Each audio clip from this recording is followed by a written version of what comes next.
Welcome to the road to 1 million US dollars. Let's get right into the Bitcoin chart for today, starting on this 4-hour time frame for Bitcoin, because currently we are breaking out of this falling wedge pattern. And on top of that, we also have a confirmed bullish divergence in the charts here, which is when you have lower lows in the Bitcoin price and higher lows in the RSI momentum indicator. Now, of course, if you followed me over the last week or so, this is exactly what we have been looking out for, which is an undercut of these previous lows here at about 92.7K. So we swept a bunch of liquidity, and then from there, we also got that bullish divergence as well, which is right now pumping massively to the upside. Usually with a bullish divergence, the way it plays out is either in the form of some choppy sideways price action or potentially some bullish momentum on that 4-hour time frame, which is exactly what we are seeing right now. In terms of a price target for this falling wedge pattern, it is sitting at about 100K for the Bitcoin price. One thing we must take into consideration, though, is actually this descending trend line, which I think is the most important resistance to break as of right now. So if we get a confirmed 4-hour candle close above this descending trend line, I will be looking for higher price action for Bitcoin once again, just like I have been saying over the last week or so. Now, when do we actually consider this trend line to be broken?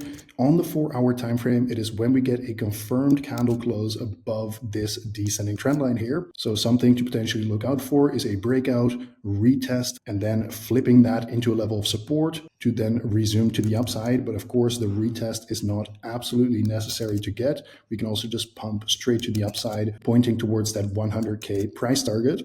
Now, if we take a look at the Bitcoin liquidation heat map on this 2-week time frame, you can see that we just took out a big pocket of liquidity sitting at about 92.3K. And right now we have most of the liquidity to the upside on this 2-week time frame. First of all, sitting at 96,000, and then more liquidity to the upside sitting at 100K. At this point, I think it is quite likely that we actually end up taking out this 96,000 US dollar level, because there's a lot of liquidity here, and currently we are simply just ripping to the upside. Even if this current 4-hour candle turns out to be a wick, I do think it is likely that we will have taken out that roughly 96,000 US dollar level. And what is the situation on the 1-year time frame? Well, we actually perfectly came down to grab this liquidity at about 92,000, where we took out over $10 billion worth of long positions. And in terms of liquidity to the upside on this 1-year time frame, we have over $10 billion worth of liquidity sitting at 100K, and again over $11 billion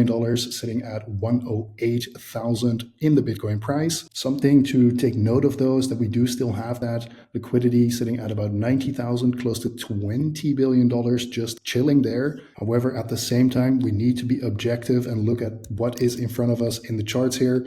And like I said here recently, if we are actually breaking this trend line and holding it as a level of support, I think it is much less likely that we will then still come down to this 88K level to grab all of that liquidity there. Although, of course, we cannot fully exclude it. It still has to be a possibility to look out for. So if we break above, for example, but then we lose it as a level of support, potentially on that retest, then you could be looking towards that liquidity grab to the downside once again. But that is only after we actually lose this as a level of support. Lastly, let's take a quick look at the Bitcoin ETF flow tables. On Monday, we saw another net outflow of over $400 million from these Bitcoin ETFs. So this is still having a downwards pressuring effect on the Bitcoin price.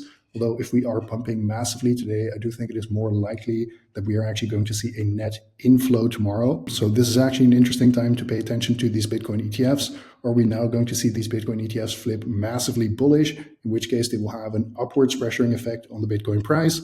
Or will they continue to be net sellers here, in which case it, of course, has a downwards pressuring effect on the Bitcoin price? Lastly, before I close off here today, if you are interested in leverage trading crypto or just trading crypto in general, I highly recommend you join the RT1M community. This is the most active crypto trading community in the space right now, and you can join it completely for free with the link in the video description. But regardless, if you do end up joining or not, thank you for watching once again, and I will see you tomorrow in the next one.